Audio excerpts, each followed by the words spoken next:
السلام علیکم ورحمۃ اللہ وبرکاتہ، نحمده ونصلی علی رسولہ الکریم، اما بعد فاعوذ باللہ من الشیطان الرجیم، بسم اللہ الرحمن الرحیم، رب اشرح لی صدری ویسر لی امری واحلل عقدۃ من لسانی یفقہوا قولی۔ اعوذ باللہ من الشیطان الرجیم، بسم اللہ الرحمن الرحیم، قد افلح المؤمنون الذین هم فی صلاتهم خاشعون۔ یقیناً کامیاب ہو گئے مومن وہی جو اپنی نماز میں خشوع اختیار کرنے والے ہیں۔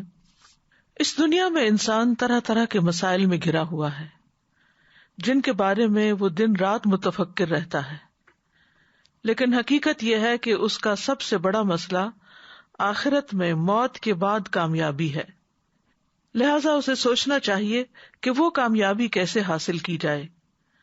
جس طرح دنیا کی زندگی میں کامیاب ہونے کے لیے کچھ شرائط ہیں، کچھ اصول ہیں، اسی طرح آخرت میں کامیابی کے لیے بھی کچھ اصول ہیں۔ ان میں سے کچھ کا ذکر سورۃ المؤمنون کی ابتدائی آیات میں کر دیا گیا ہے۔ ان اصولوں میں سب سے پہلا اصول ایمان لانے کے بعد نماز میں خشوع پیدا کرنا ہے۔ ان مومنوں کو کامیابی کی ضمانت دی گئی ہے جو اپنی نمازوں میں خشوع پیدا کرتے ہیں۔ ایمان لانے کے بعد پہلا کرنے کا کام نماز کو صحیح طریقے پر ظاہراً اور باطناً عمدگی کے ساتھ ادا کرنا ہے۔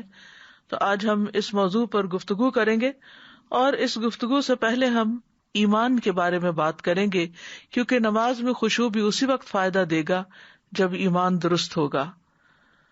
تو سورۃ المؤمنون کی پہلی اور دوسری آیت میں فرمایا، قد افلح المؤمنون الذین هم فی صلاتهم خاشعون، یقیناً کامیاب ہو گئے مومن وہی مومن جو اپنی نماز میں خشوع اختیار کرتے ہیں۔ کامیاب ہو گئے یعنی انہوں نے سعادت اور فلاح حاصل کر لی، کامیابی تک پہنچ گئے، یعنی آخرت کی زندگی میں کامیاب ہو گئے۔ سب سے پہلے ان کے اندر ایمان ہے۔ لغت میں لفظ مومن اس شخص کے لیے اسم فاعل ہے جو ایمان کی صفت کے ساتھ متصف ہوتا ہے۔ لغت میں مومن 3 لغوی معنی کی طرف لوٹتا ہے۔ نمبر 1 امن، یہ خوف کے مقابل، نمبر 2 تصدیق جو تکذیب کے مقابل، اور نمبر 3 امانت جو خیانت کے برعکس۔ تو جو شخص مومن ہوتا ہے اس کے اندر امن ہوتا ہے، وہ حق کی تصدیق کرتا ہے، وہ خیانت کی بجائے امانت کا رستہ اختیار کرتا ہے، یعنی اللہ کی دی ہوئی خبر کی ٹھوس تصدیق کرتے ہوئے اس کے احکامات پر عمل درآمد کرتا ہے۔ ایمان کے 6 ارکان ہوتے ہیں جن کے بغیر اس کا وجود ثابت نہیں ہوتا، اور وہ 6 ارکان کیا ہیں؟ آپ نے فرمایا یہ کہ تم اللہ، اس کے فرشتوں، اس کی کتابوں، اس کے رسولوں اور آخری دن یعنی یوم قیامت پر ایمان رکھو، اور اچھی اور بری تقدیر پر بھی ایمان لاؤ۔ تو قد افلح المؤمنون، یقیناً کامیاب ہو گئے مومن۔ یہ قد جو ہے یہ حرف ہے عربی میں، اور تاکید کے لیے آیا ہے کہ حقیقی بات ہے، یقینی بات ہے، تحقیق سے کسی بات کہی جا سکتی ہے کہ مومن ہی کامیاب ہونے والے ہیں۔ اور یہاں پر افلح کا لفظ استعمال ہوا ہے جو فلاح سے ہے، جس کا معنی ہوتا ہے چیرنا، کاٹنا۔ فلاح کسان کو کہتے ہیں جو زمین کو چیر پھاڑ کر اس میں بیج بوتا ہے۔ فلاح میں 3 باتوں کا پایا جانا ہے، یعنی ایک پھاڑنا، ایک کامیابی اور ایک بقا۔ فلاح کا تعلق دنیاوی مقاصد سے بھی ہے اور اخروی مقاصد سے بھی۔ تو فلاح دراصل کامیاب ہونے کو کہتے ہیں اور مقصد کو پا لینے کو۔ تو شریعت کی نظر میں کامیاب وہ ہے جو دنیا میں رہ کر اپنے رب کو راضی کر لے اور اس کے بدلے میں آخرت میں اللہ کی رحمت اور مغفرت کا مستحق قرار پائے۔ اس کے ساتھ دنیا کی سعادت اور کامرانی بھی میسر آ جائے تو بہت خوب، ورنہ اصل کامیابی تو آخرت ہی کی کامیابی ہے۔ اصل کامیابی کیا ہے؟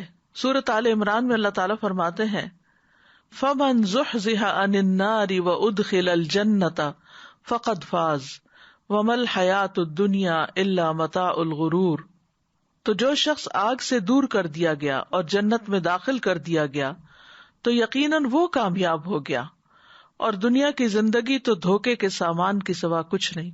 یعنی دنیا میں اگر انسان بڑی بڑی کامیابیاں کوئی بینچ مارک اچیو کر لیتا ہے، کسی منزل تک پہنچ جاتا ہے، تو وہ کامیابی نہیں، وہ تو ایک ظاہری چمک دمک ہے جو چند دن کے بعد بجھ جائے گی۔ حقیقی اور پائیدار اور اصل اور ہمیشہ کی رہنے والی کامیابی تو آخرت ہی کی کامیابی ہے، اور وہ کامیابی ہے کہ انسان جہنم سے بچا لیا جائے اور جنت میں داخل کر دیا جائے۔ نبی صلی اللہ علیہ وسلم نے فرمایا، اللہ تبارک و تعالیٰ نے جنت کو پیدا کیا جس کی ایک اینٹ سونے کی تھی، ایک اینٹ چاندی کی تھی اور گارا کستوری کا تھا۔ پھر اللہ تعالیٰ نے اسے کہا کلام کر، اس نے کہا قد افلح المؤمنون، کہ یقیناً فلاح پا گئے مومن۔ فرشتوں نے کہا اے جنت تیرے لیے خوشخبری ہو، تو بادشاہوں کا ٹھکانہ ہے۔ تو مومن ہی اللہ کی نگاہ میں بادشاہ ہے۔ تو حقیقت یہ ہے کہ اس بڑے دن کے عذاب سے بچنا کامیابی ہے۔ من یصرف عنہ یومئذ فقد رحمہ وذلک الفوز المبین، جس شخص سے اس دن وہ یعنی عذاب ہٹا لیا جائے گا تو یقیناً اس نے اس پر رحم کر دیا، اور یہی کھلی کامیابی ہے۔ پھر اسی طرح گناہوں کی معافی مل جانا بہت بڑی کامیابی ہے، کیونکہ ہم میں سے کوئی بھی گناہوں سے بچا ہوا نہیں ہے۔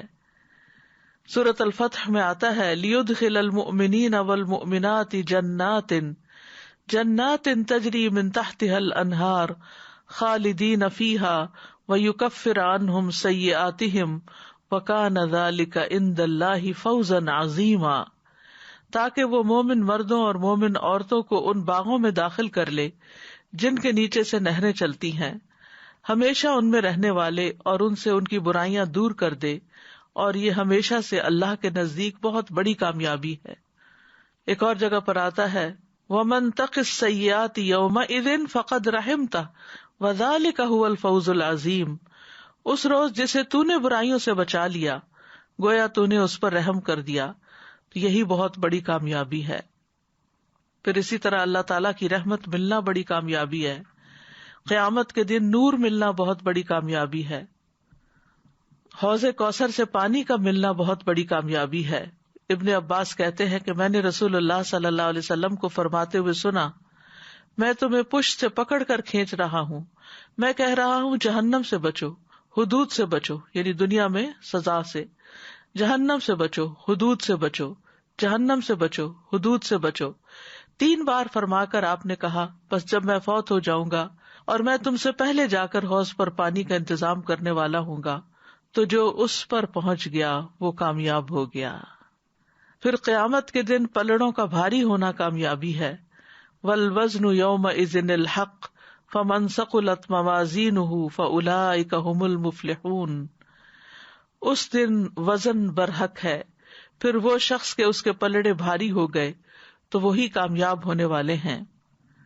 پھر اللہ سبحانہ تعالیٰ کی رضامندی مل جانا، یہ سب سے بڑی کامیابی ہے۔ وعد اللہ المؤمنین والمؤمنات جنات تجری من تحتها الانہار خالدین فیہا ومساکن طیبۃ فی جنات عدن ورضوان من اللہ اکبر ذلک هو الفوز العظیم۔ اللہ نے مومن مردوں اور مومن عورتوں سے ایسے باغات کا وعدہ کر رکھا ہے جن میں نہریں جاری ہیں، ان میں وہ ہمیشہ رہیں گے، نیز ہمیشگی کے باغات میں پاکیزہ قیام گاہوں کا بھی وعدہ کر رکھا ہے، اور اللہ کی رضا تو ان سب نعمتوں سے بڑھ کر ہوگی، یہی بہت بڑی کامیابی ہے۔ تو کامیابی کے حصول کے اسباب میں سب سے پہلا سبب جو اس آیت میں ہمیں ملتا ہے وہ ایمان لانا ہے، کیونکہ ایمان والے ہی دراصل اس دن خوف اور غم سے محفوظ ہوں گے۔ الا ان اولیاء اللہ لا خوف علیہم ولا هم يحزنون الذین آمنوا وکانوا یتقون، سن لو بے شک اللہ کے دوست، ان پر نہ کوئی خوف ہے اور نہ وہ غمگین ہوں گے، وہ جو ایمان لائے اور وہ تقوی اختیار کرتے تھے۔ لہم البشریٰ فی الحیات الدنیا، ان کے لیے دنیا کی زندگی میں بھی خوشخبری ہے، وفی الآخرہ اور آخرت میں بھی، لا تبدیل لکلمات اللہ، اللہ کے کلمات بدل نہیں سکتے، اللہ کی باتوں کے لیے کوئی تبدیلی نہیں، ذالک ھو الفوز العظیم، یہی بہت بڑی کامیابی ہے۔ پھر اسی طرح ایمان اور عمل صالح سے کامیابی حاصل ہوتی ہے، اور عمل صالح کو صالح اسی لیے کہا جاتا ہے کہ وہ انسان کی اصلاح کر دیتے ہیں، یعنی جیسے نماز پڑھنا، صدقہ خیرات کرنا، جن چیزوں کو بھی ہم اعمال صالحہ کہتے ہیں، وہ دراصل انسان کو صالح بنا کر انسان کی اصلاح کرتے ہیں، اور جب دنیا میں انسان کی اصلاح ہو جاتی ہے تو وہ دنیا کی کامیابی بھی حاصل کرتا ہے اور نتیجتاً آخرت کی بھی۔ کامیابی کے لیے لا الہ الا اللہ کہنا سب سے پہلے آتا ہے۔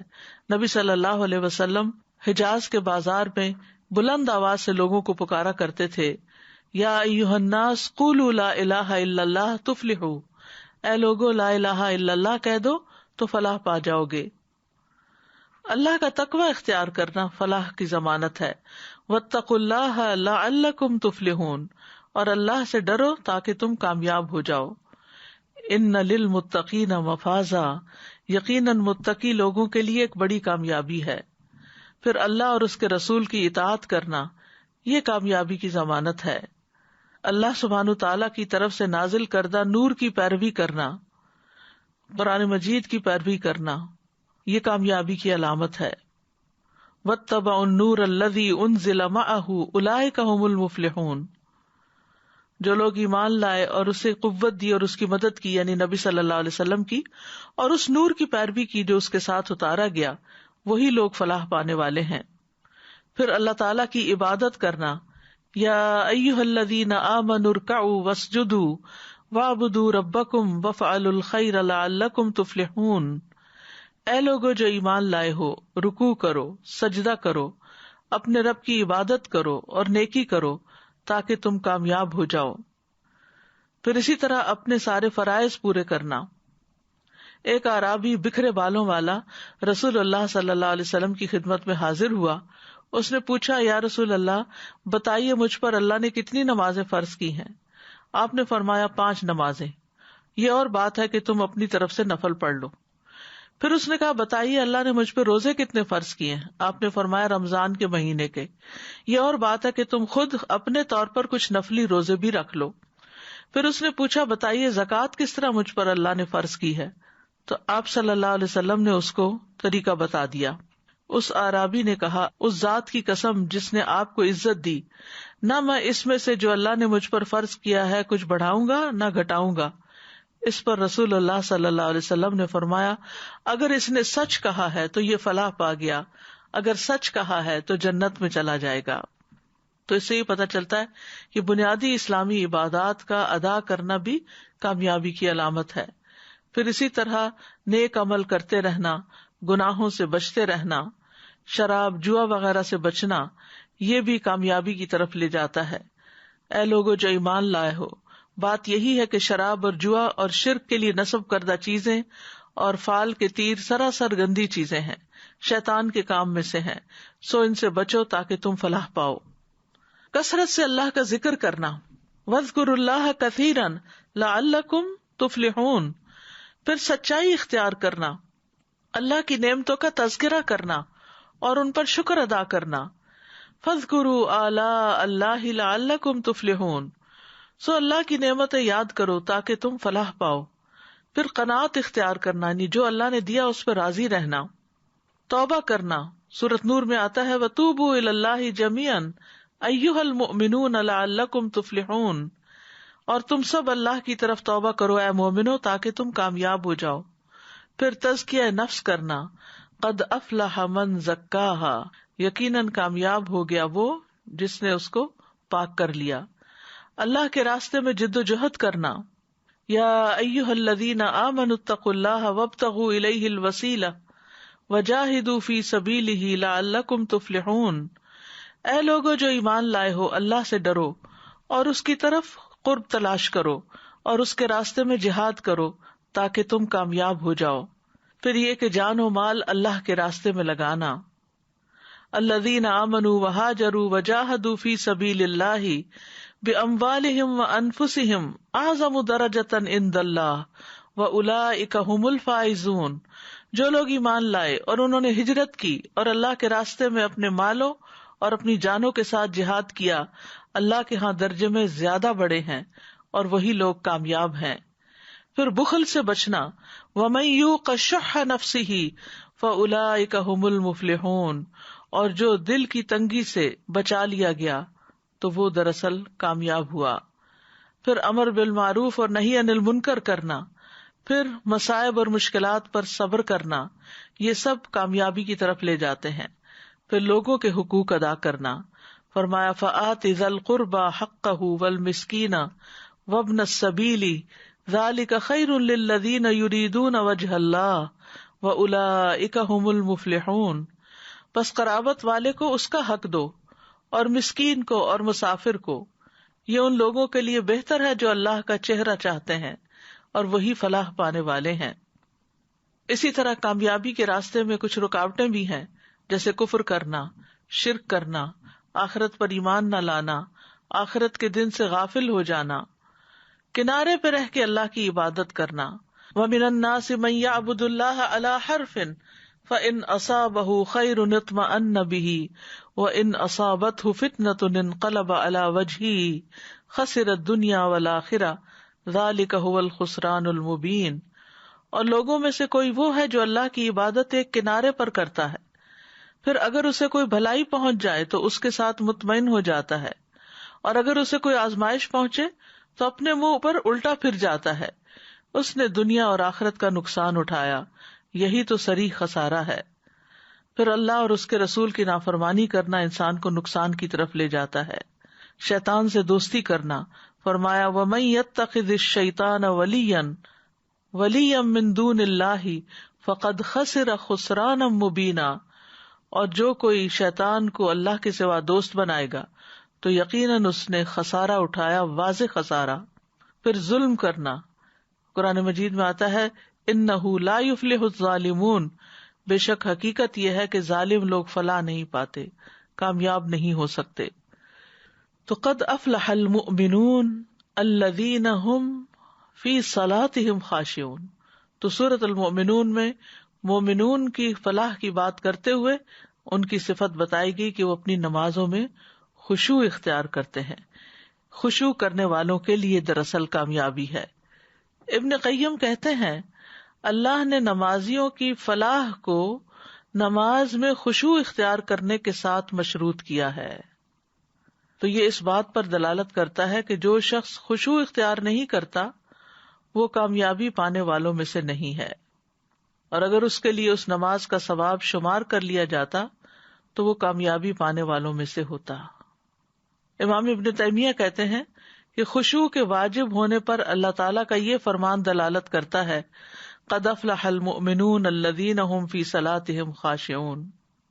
تو یہ خاشعون کا لفظ جو ہے یہ خشوع سے ہے۔ خشوع کا لفظی معنی ہوتا ہے جھک جانا، مطیع ہو جانا اور سکون اختیار کرنا۔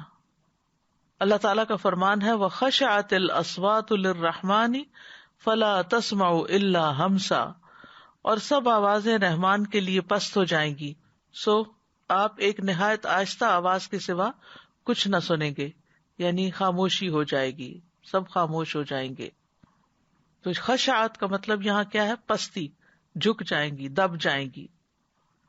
اور اصطلاح میں خشوع کہتے ہیں کہ دل اپنے رب کے سامنے فرما برداری اور ذلت کے ساتھ جھک جائے، یعنی اللہ کے سامنے دل جھک جائے۔ جب اللہ کے سامنے کھڑے ہوں نماز کی حالت میں تو دل عاجزی کے ساتھ، ذلت کے ساتھ جھک جائے۔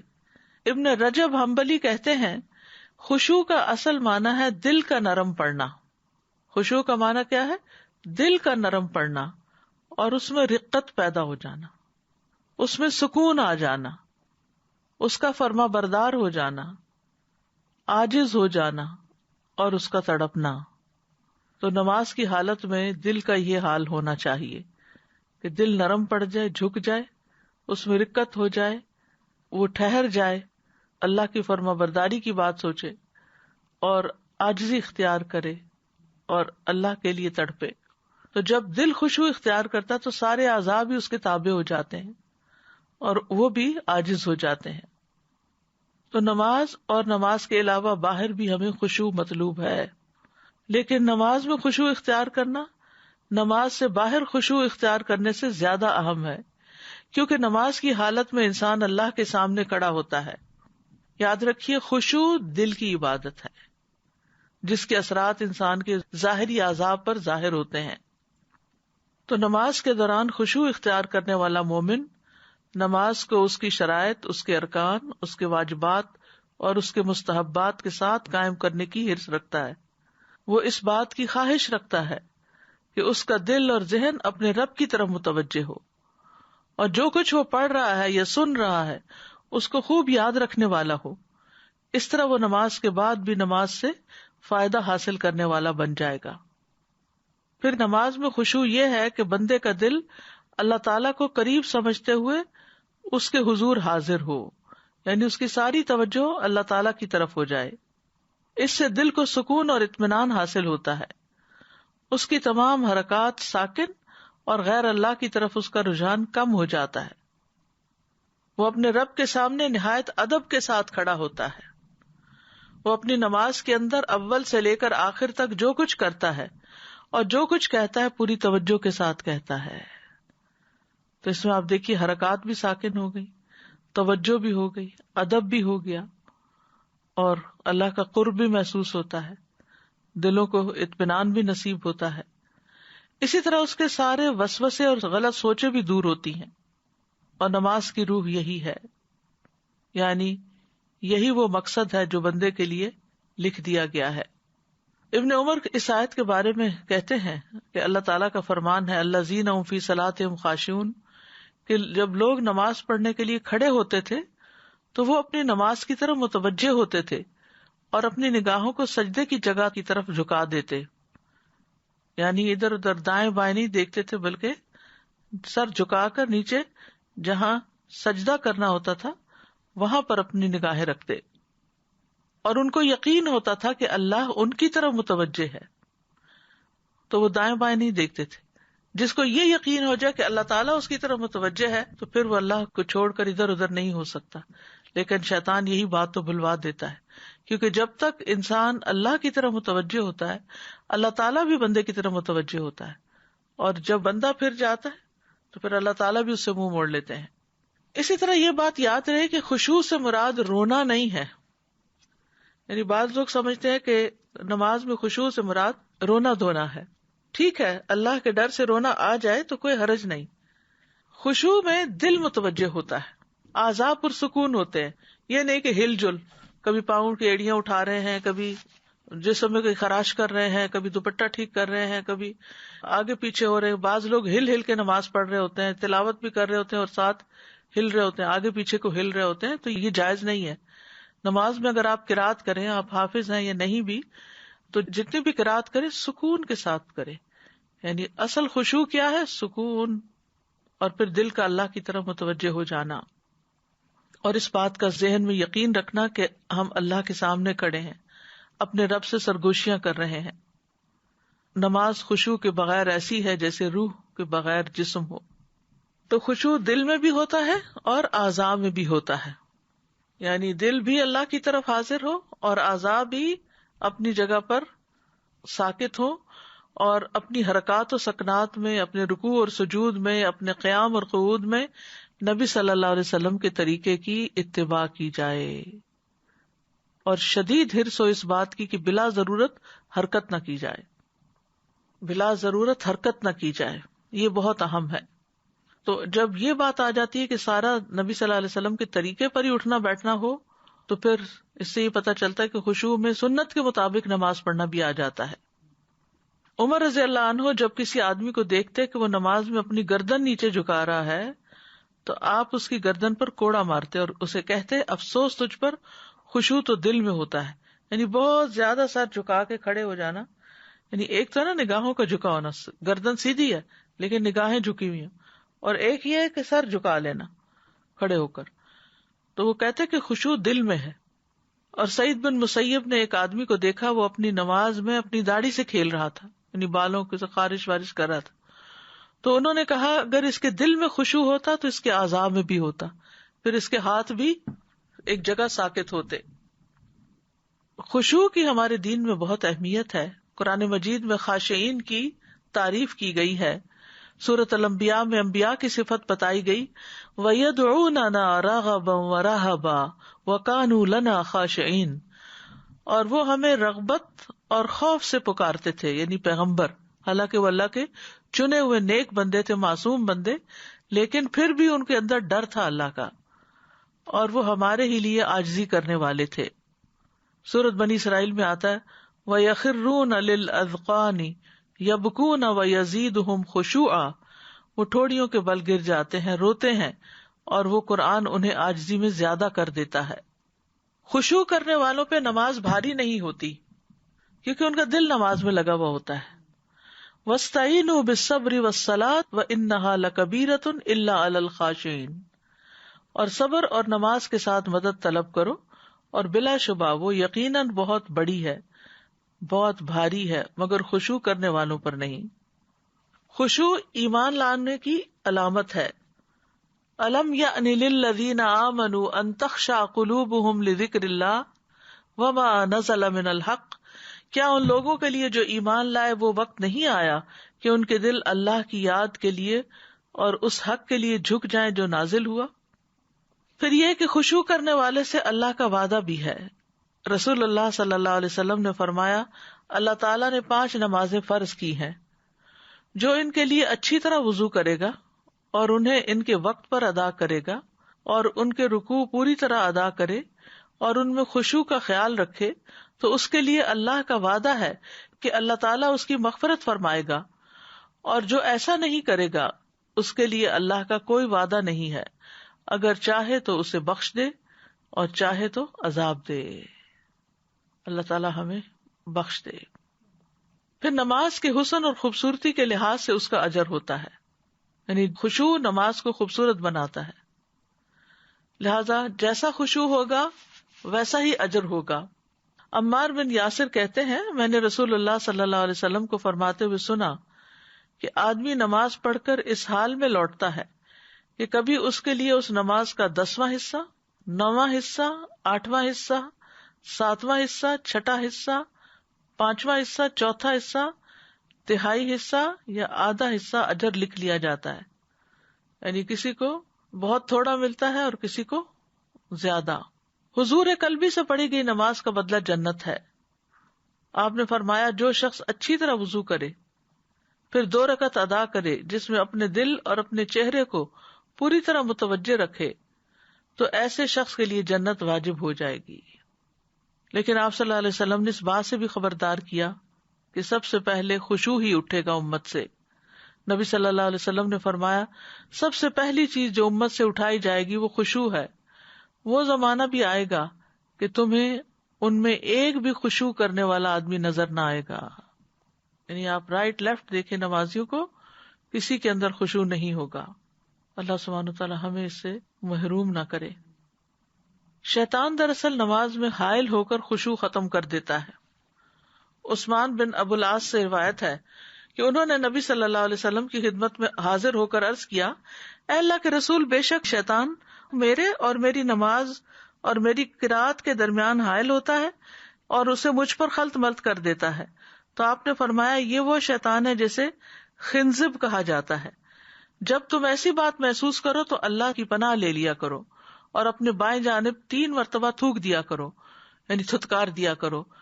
کہتے ہیں پس میں نے ایسے ہی کیا تو اللہ سبحانہ تعالیٰ نے مجھ سے یہ تکلیف دور کر دی. شیطان دراصل وسوسوں اور خیالات میں الجھا کر دنیا کی باتیں, پریشانیاں یاد دلا کر نماز کو خراب کرتا ہے. ابن قیم کہتے ہیں کہ بغیر خشوع اور توجہ کے نماز ایسے جسم کی مانند ہے جو جسم مردہ ہو اور اس میں روح نہ ہو. کیا بندے کو اس بات سے حیا نہیں آتی کہ وہ اپنے جیسی مخلوق کو مردہ غلام یا مردہ لونڈی کا تحفہ دے؟ تو اس بندے کے بارے میں کیا خیال ہے جو کسی بادشاہ یا کسی امیر وغیرہ کو ایسا تحفہ دینے کا ارادہ کرے؟ تو وہ نماز جو خشوع اور توجہ سے خالی ہوتی ہے وہ اسی کے برابر ہے, مردہ کے برابر ہے, اور اللہ کے حضور ہم ایک مردہ بھیج رہے ہوتے ہیں. پھر اسی طرح یہ ہے کہ جتنا جتنا دل سمجھ کر ادا کرتا ہے نماز کو اتنا ہی ثواب ملتا ہے. بعض لوگ کہتے ہیں کہ 2 آدمی نماز میں ہوتے ہیں اور دونوں میں ایسے فرق ہوتا ہے جیسے زمین اور آسمان کا. ایک خشوع سے پڑھ رہا ہوتا ہے وہی نماز اسی امام کے پیچھے، اور دوسرا بالکل بے توجہی سے. ابن قیم کہتے ہیں کہ نماز میں لوگوں کے مختلف درجات ہوتے ہیں. نمبر 1، نماز کے ارکان اور واجبات میں کوتاہی کرنے والا، یعنی وہ چیزیں جس کے بغیر نماز ہوتی نہیں لیکن وہ اس کی وہ پوری نہیں. ایسا شخص جو اپنی جان پر ظلم کر رہا ہوتا ہے اور نماز میں کوتاہی کرنے والا ہے، اور یہ وہ شخص ہے جو وضو میں اور نماز کے اوقات اور اس کی حدود اور ارکان میں کمی کرتا ہے، یعنی ڈھنگ سے وضو نہیں کرتا، کچھ حصہ خشک رہ جاتا ہے یا پرواہ نہیں کرتا کہ وضو ہے یا نہیں. نمبر 2، نماز کے ظاہری ارکان کی حفاظت کرنے والا. دوسرا وہ شخص ہے جو نماز کے اوقات کی اور اس کی حدود کی اور اس کے ظاہری ارکان کی اور وضو کی حفاظت کرتا ہے، لیکن وہ اپنے نفس میں آنے والے وسوسوں کے ساتھ جہاد کرنے کو ضائع کر دیتا ہے، یعنی اپنے نفس کے ساتھ جو ہے وہ نہیں پوری طرح قابو پا سکتا، تو وہ سوچوں اور وسوسوں میں کھو جاتا ہے. یعنی بعض لوگ وضو پرفیکٹ کریں گے، ان کے سارے جو ریچولز ہیں نماز کے پورے ادا کریں گے، لیکن دل ان کا الجھا ہوا ہوگا ادھر ادھر دنیا کی باتوں میں. نمبر 3، نماز کے ارکان کی حفاظت کے ساتھ نفس کے ساتھ جہاد کرنے والا.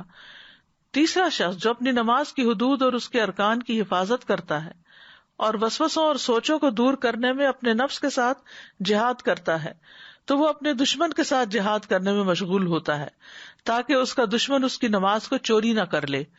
تو وہ نماز بھی ادا کر رہا ہے اور جہاد بھی کر رہا ہے. نمبر 4، نماز میں انتہائی مستغرق ہونا، ڈوبا ہوا ہونا نماز میں. یہ ایسا شخص ہوتا ہے جو نماز کے حقوق اور اس کے ارکان اور اس کی حدود کو مکمل کرتا ہے. اس کا دل نماز کی حدود کی حفاظت کرنے میں غرق ہوتا ہے تاکہ وہ نماز سے کسی چیز کو ضائع نہ کر دے، یعنی اس کے ارکان بھی پورے ہوتے ہیں اور دل کی حفاظت بھی کر رہا ہوتا ہے.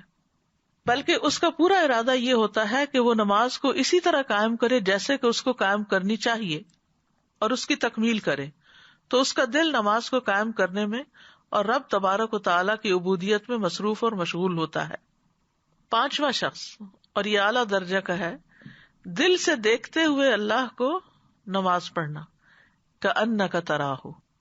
یہ وہ شخص ہے کہ جب وہ نماز کے لیے کھڑا ہوتا ہے تو وہ اس چوتھے شخص کی طرح ہی کھڑا ہوتا ہے، لیکن اس کے ساتھ ساتھ وہ اپنے دل کو پکڑ کر اپنے رب عز و جل کے سامنے رکھ دیتا ہے اور وہ اپنے دل سے اپنے رب کو دیکھ رہا ہوتا ہے. اس کا دل اللہ کی محبت اور عظمت سے بھر جاتا ہے، گویا کہ وہ اللہ کو دیکھ رہا ہو اور اس کا مشاہدہ کر رہا ہو، اور اس سے وسوسے اور خیالات بالکل ختم ہو جاتے ہیں اور ان خیالات اور وسوسوں کے پردے اس کے اور اس کے رب کے درمیان سے اٹھ جاتے ہیں. بس یہ آدمی نماز کے لحاظ سے دیگر لوگوں سے اتنا افضل اور عظیم ہے جیسا کہ آسمان اور زمین میں فرق ہے. یہ اس وجہ سے ہے کہ یہ شخص نماز میں اپنے رب عز و جل کے ساتھ مصروف ہوتا ہے. اب وہ ان کا انجام بھی بتاتے ہیں. پہلی قسم کے لوگوں کو ایسی نماز پڑھنے کے باوجود بھی سزا دی جائے گی جنہوں نے اپنے وضو وغیرہ اور شرائط کا لحاظ نہ رکھا. دوسری قسم کے لوگوں کا محاسبہ کیا جائے گا. تیسری قسم کے لوگوں کے لیے ان کی نماز ان کے گناہوں کا کفارہ بن جائے گی. چوتھی قسم کے لوگوں کو اجر و ثواب دیا جائے گا.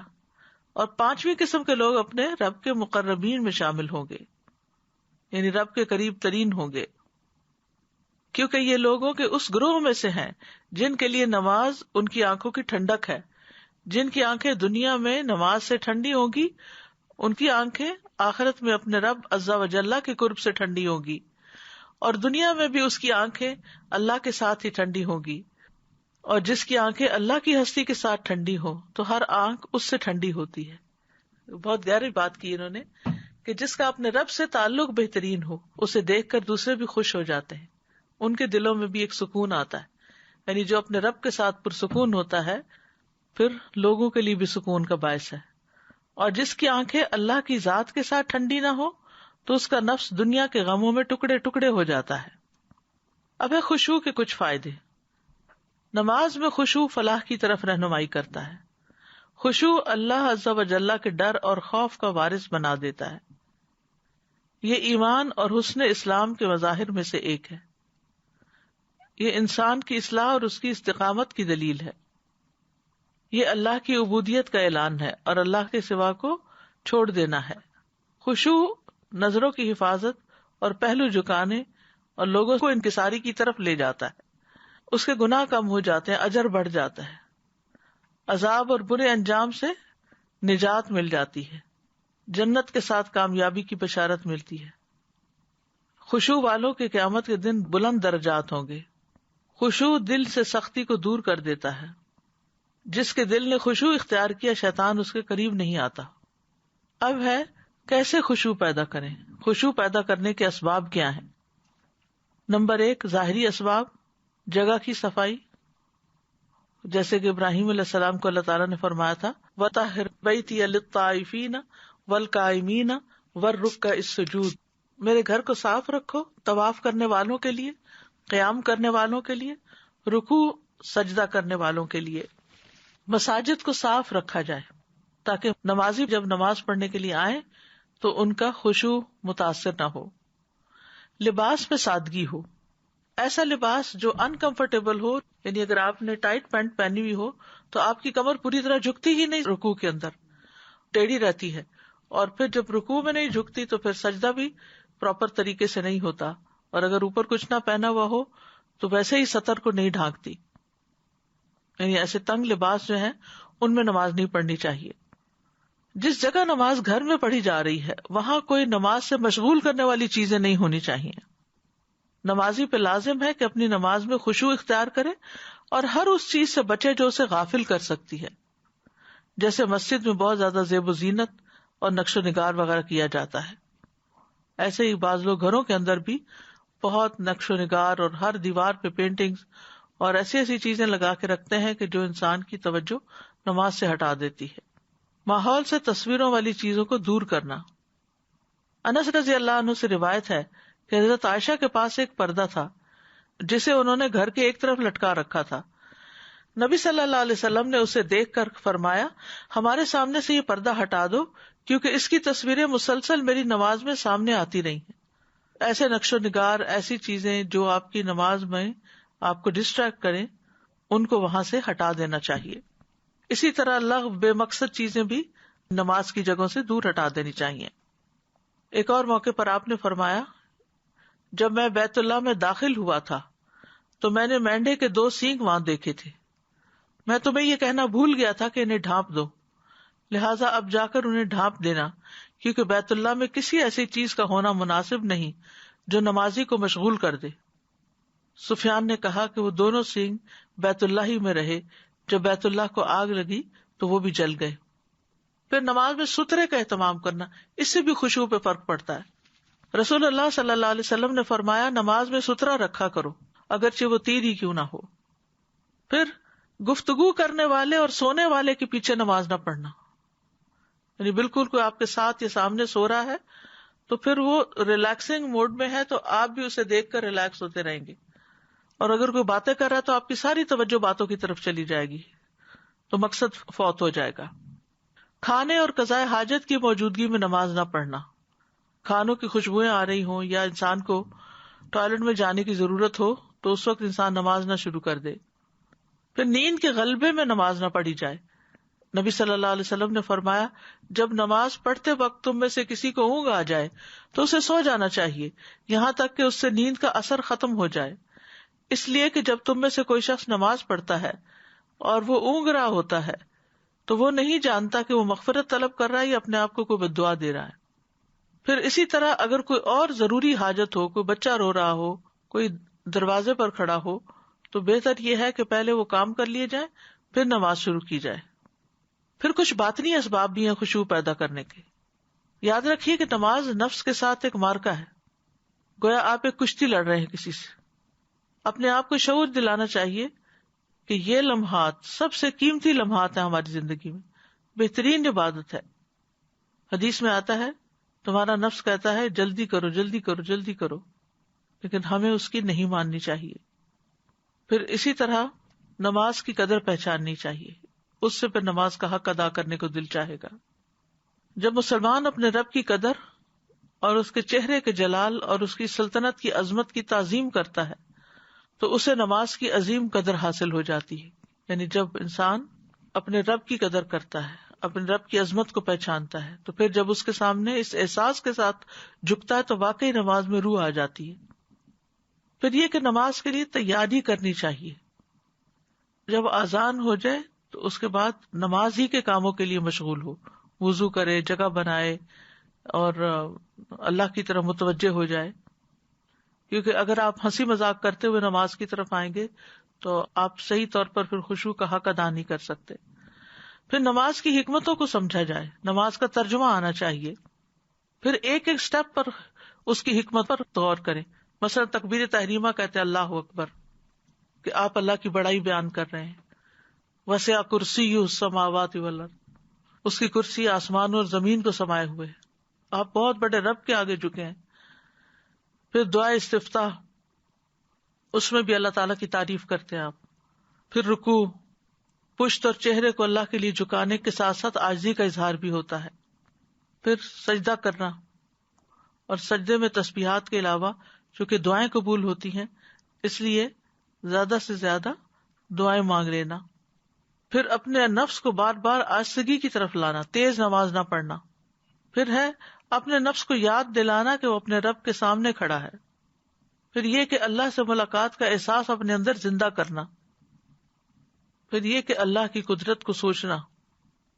پھر اسی طرح اللہ کی عظمت کے بارے میں سوچنا، دل کو دنیا کے خیالات سے خالی کر دینا، دنیا کے حقیر پن کے بارے میں سوچنا، اپنی موت کو یاد رکھنا. پھر رب کی معرفت حاصل کرنا، کیونکہ نماز رب کے ساتھ مناجات ہے.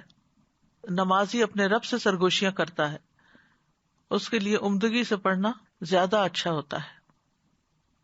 پھر قرآنی آیات اور دعاؤں کو تدبر سے پڑھنا، ہر آیت پر رکنا، قرآن کو ٹھہر ٹھہر کر پڑھنا اور آواز کو خوبصورت بنانا. یہ ساری چیزیں خشوع پیدا کرنے کے لیے. قرآنی آیات کے مطابق ان کا جواب بھی دینا. پھر اطمینان اور سکون سے ہر رکن ادا کرنا، نگاہیں سجدے کی جگہ پر رکھنا، نماز میں ادھر ادھر دیکھنے سے بچنا، آنکھیں بند کر کے نماز نہ پڑھنا. کچھ لوگوں کا طریقہ یہ ہوتا ہے کہ نماز پہ کھڑے ہوتے ہیں تو ساتھ ہی آنکھیں بند کر لیتے ہیں، اور جب نماز میں آنکھیں بند کرتے ہیں تو پھر کیا ہوتا ہے، نیند ہی آتی یا سستی آ جاتی. پھر دوران نماز سجدے کی جگہ سے چیزوں کو ہٹانا نہیں، ہاتھ مار کے یا کپڑا ٹھیک نہیں کرنا ہو جا نماز کا، اپنا دوپٹہ بار بار ٹھیک نہیں کرنا. پھر خشوع کے لیے دعائیں مانگنا، اللہم انی اعوذ بک من قلب لا یخشع ونفس لا تشبع وعلم لا ینفع ودعوۃ لا یستجاب لہا. اے اللہ، بے شک میں تجھ سے پناہ مانگتا ہوں ایسے دل سے جو خشوع کرنے والا نہ ہو، ایسے نفس سے جو سیر ہونے والا نہ ہو، اور ایسے علم سے جو نفع دینے والا نہ ہو، اور ایسی دعا سے جو قبول ہونے والی نہ ہو. پھر اللہ سے ڈرنے کی دعا کریں کہ یا اللہ میرے دل میں اپنا خوف بھی پیدا کر دے. اور کرنے کے کاموں میں بہت سی چیزیں بتا دی گئی ہیں، لیکن یاد دہانی کے لیے نماز کو اس کے متعین وقت میں ادا کریں، ارکان، واجبات اور شرائط کا خیال رکھیں. کامیاب مومن بننے کے لیے، جنت میں جانے کے لیے نمازوں میں خشوع پیدا کریں. خشوع کے لیے گھر کے کسی پرسکون ایریا کا انتخاب کریں، اور ہمیشہ یاد رکھیں کہ یہ طریقہ ہے کامیاب ہونے کا. اگر ہم چاہتے ہیں کہ آخرت میں جہنم سے بچ جائیں اور جنت میں چلے جائیں تو لازم ہے کہ پھر خشوع اختیار کریں، کیونکہ قد افلح المؤمنون الذین هم فی صلاتهم خاشعون. وآخر دعوانا ان الحمد للہ رب العالمین.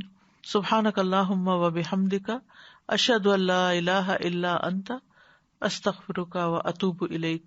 السلام علیکم ورحمۃ اللہ وبرکاتہ.